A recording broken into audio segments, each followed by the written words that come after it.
నీవు ఎక్కడైతే నీ కాన్స్టిట్యున్సీ ఉందో, ఎంపీ కాన్స్టిట్యున్సీ, ఎక్కడైనా స్పందించిన బాబత్ ఉందా?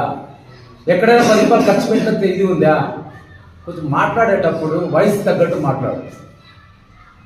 నీకంటే ఎక్కువ మేము మాట్లాడగలుగుతాం, కాకపోతే మేము మీ మాదిరి స్థాయి మర్చి మాట్లాడలేము. ఎందుకంటే నువ్వు ఎంపీ స్థాయి కాబట్టి నువ్వు ఎట్లా మాట్లాడాలా, ఏం మాట్లాడాలా, ఇన్ని రోజులు ఏం చేయలేదు, ఎలక్షన్ వస్తా ఉంది, ఓట్లు అడుక్కో.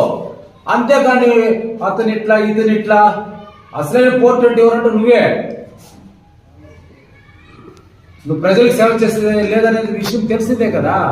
కాబట్టి ఇప్పటికైనా తెలుసుకో, నేను ఏం చేస్తున్నాను. నేను ఎస్సీగా పుట్టిన దానికి, రిజర్వేషన్లో నేను లబ్ధి పొందిన దానికి, ఎంపీ అయిన దానికి నేను ఏం చేసిన ప్రజలకు సేవ అనేది గుర్తు చేసుకొని ఏం మాట్లాడాలా, ఎట్లా ఉండాలా అనేది ఇప్పటికైనా తెలుసుకో. వయసు అయిపోతావు, అది ఎప్పుడు బగిటి తగ్గుతావో తెలియదు.